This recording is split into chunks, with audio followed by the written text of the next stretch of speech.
লালু লিখেছেন শরৎচন্দ্র চট্টোপাধ্যায়। আমাদের শহরে তখন শীত পড়েছে। হঠাৎ কলেরা দেখা দিলে তখনকার দিনে ওলা উঠার নামে মানুষের ভয়ে হতজ্ঞান হতো। কারো কলেরা হয়েছে শুনতে পেলে সে পাড়ায় মানুষ থাকতো না। মারা গেলে দাহ করার লোক মেলা দুর্ঘটন হতো। কিন্তু সে দুর্দিনেও আমাদের ওখানে একজন ছিলেন যার কখনো আপত্তি ছিল না। গোপাল খুড়ো তার নাম। জীবনের ব্রত ছিল মরা পোড়ানো। কারো অসুখ শক্ত হয়ে উঠলে তিনি ডাক্তারের কাছে প্রত্যহ সংবাদ নিতেন। আশা নেই শুনলে খালি পায়ে গামছা কাঁধে তিনি ঘন্টা দুই পূর্বেই সেখানে গিয়ে উপস্থিত হতেন। আমরা জন কয়েক ছিলাম তার চেলা। মুখ ভার করে বলে যেতেন, ওরে আজ রাত্রিটা একটু সতর্ক থাকিস, ডাকলে যেন সাড়া পাই। রাজোর দ্বারে শ্মশানে চ, শাস্ত্র বাক্য মনে আছে তো? আগে আছে বই কি, আপনি ডাক দিলেই গামছা সমেত বেরিয়ে পড়ব। বেশ বেশ, এই তো চাই, এর চেয়ে পুণ্য কর্ম সংসারে নেই। আমাদের দলের মধ্যে ছিল লালুও একজন। ঠিকাদারির কাজে বাইরে না গেলে সে কখনো না বলতো না। সেদিন সন্ধ্যাবেলা বিষণ্ণ মুখে খুড়ো এসে বললেন, বিষ্টু পণ্ডিতের পরিবারটা বুঝি রক্ষে পেলে না। সবাই চমকে উঠলাম। অতি গরিব বিষ্টু ভট্টাচার্যের কাছে বাংলা স্কুলে আমরা ছেলেবেলায় পড়েছিলাম। নিজে সে চিররুগ্ন এবং চিরদিন স্ত্রীর প্রতি একান্ত নির্ভরশীল। জগতে আপনার বলতে কেউ নাই। তার মতো নিরীহ অসহায় মানুষ সংসারে আমি দেখিনি। রাত্রি আন্দাজ 8টা। দড়ির খাটে বিছানা সমেত পণ্ডিত গৃহিণীকে আমরা ঘর থেকে উঠানে নামালাম।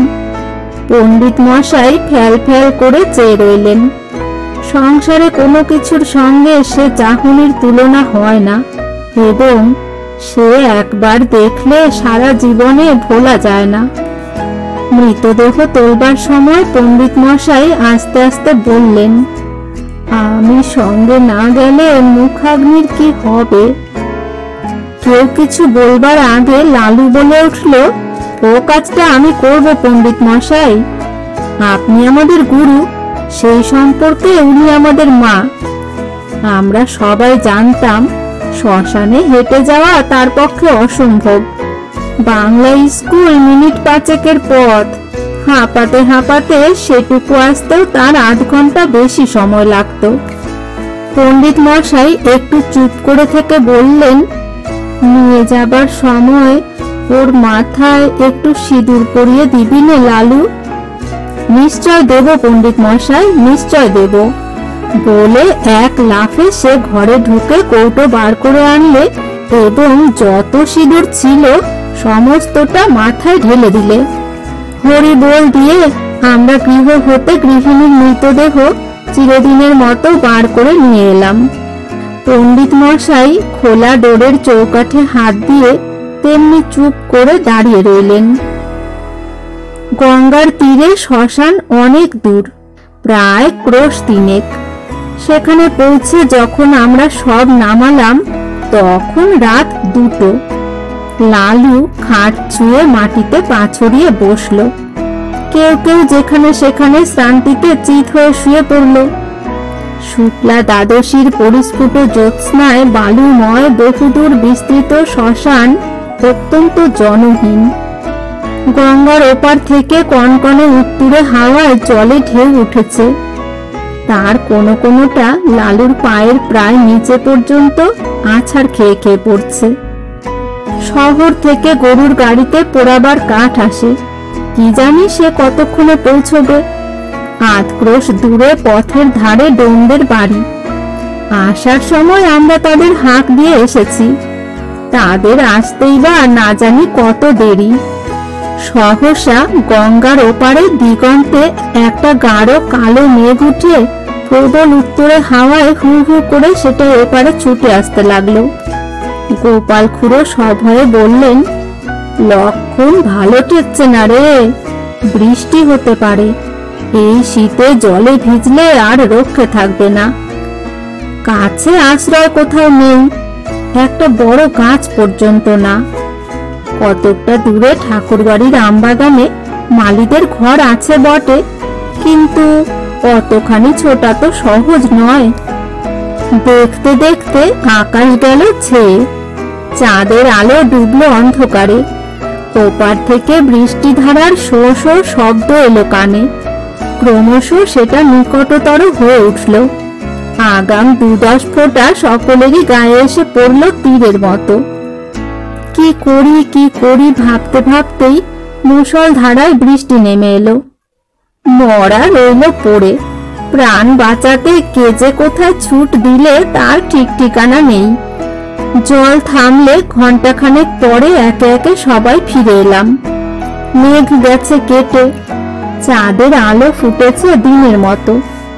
ইতিমধ্যে গরুর গাড়ি এসে পৌঁছেছে। গাড়োয়ান কাঠ এবং সপ্তাহের অন্যান্য উপকরণ নামিয়ে দিয়ে ফিরে যাবার উদ্যোগ করছে, কিন্তু ডোমদের দেখা নেই। গোপাল খুড়ো বললেন, ও বেটারা ওই রকম, শীতে ঘর থেকে বেরোতে চায় না। মনি বললে, কিন্তু লালু এখনো ফিরল না কেন? সে যে বলছিল মুখে আগুন দেবে, ভয়ে বাড়ি পালালো না তো? খুড়ো লালুর উদ্দেশ্যে রাগ করে বললেন, ওটা ওই রকম, যদি এতই ভয় মরা ছুঁয়ে বসতে গেলি কেন? আমি হলে বজ্রাঘাত হলেও মরা ছেড়ে যেতাম না।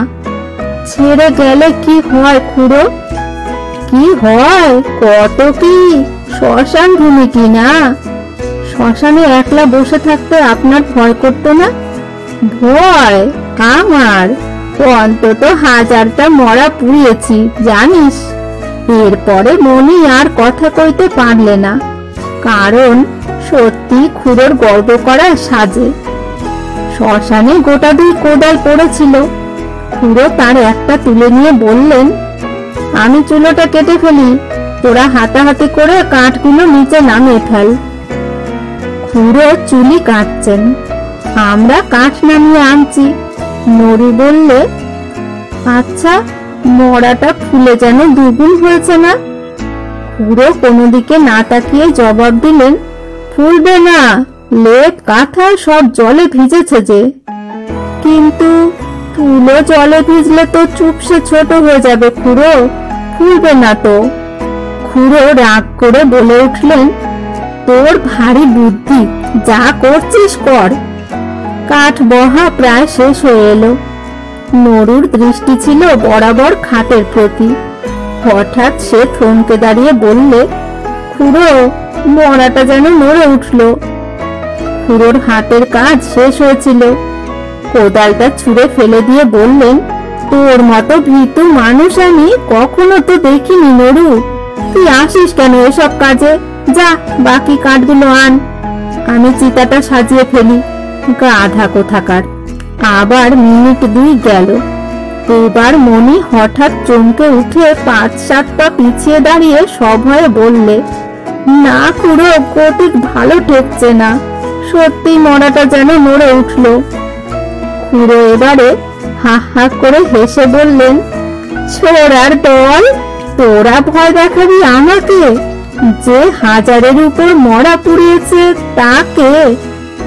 নড়ু বললে, ওই দেখুন আবার নড়ছে। খুড়ো বললেন, হ্যাঁ নড়ছে, ভূত হয়ে তোকে খাবে বলে। মুখের কথাটা তার শেষ হলো না। অকস্মাৎ লেপ কাঁথা জড়ানো মরা হাঁটু গেড়ে খাটের উপর বসে ভয়ঙ্কর বিশ্রী খোনা গলায় চেঁচিয়ে উঠল, না না, নড়ুকে না, গোপালকে খাবো। ওরে বাবা রে! আমরা সবাই মারলাম ঊর্ধ্বশ্বাসে দৌড়। গোপাল খুড়োর সুমুখে ছিল কাঠের স্তূপ। তিনি উপরের দিকে আমাদের পিছনে ছুটতে না পেরে ঝাঁপিয়ে গিয়ে পড়লেন গঙ্গার জলে। সেই কনকনে ঠান্ডা এক বুক জলে দাঁড়িয়ে চেঁচাতে লাগলেন, বাবা গো, গেছি গো, ভূতে খেয়ে ফেললে গো, রাম রাম রাম। এদিকে সেই ভূত তখন মুখের ঢাকা ফেলে দিয়ে চেঁচাতে লাগলো, ওরে নির্মল, ওরে মণি, ওরে নরু, পালাস নে রে, আমি লালু, ফিরে আয় ফিরে আয়। লালুর কণ্ঠস্বর আমাদের কানে পৌঁছলো। নিজেদের নির্বুদ্ধিতায় অত্যন্ত লজ্জা পেয়ে সবাই ফিরে এলাম। গোপাল খুড়ো শীতে কাঁপতে কাঁপতে ডাঙায় উঠলেন। লালু তার পায়ের ধুলো নিয়ে সলজ্জে বললে, সবাই জলের ভয়ে পালালো, কিন্তু আমি মরা ছেড়ে যেতে পারলাম না, তাই লেপের মধ্যে গিয়ে ঢুকে পড়েছিলাম। খুড়ো বললেন, বেশ করেছিলে বাবা, খাসা বুদ্ধি করেছিলে। এখন যাও, ভালো করে গঙ্গা মাটি মেখে চান করবে। এমন শয়তান ছেলে আমি আমার জন্মে দেখিনি। তিনি কিন্তু মনে মনে তাকে ক্ষমা করলেন। বুঝলেন, এত বড় ভয়শূন্যতা তার পক্ষেও অসম্ভব। এই রাতে একাকী শ্মশানে কলেরার মরা, কলেরার বিছানা, এসব সে গ্রাহ্যই করলে না। মুখে আগুন দেবার কথায় খুড়ো আপত্তি করলেন, না সে হবে না, ওর মা শুনতে পেলে আর আমার মুখ দেখবেন না। সব দাহ সমাধা হলো। আমরা গঙ্গায় স্নান সেরে যখন বাড়ি ফিরলাম, তখন সেই মাত্র সূর্যোদয় হয়েছে।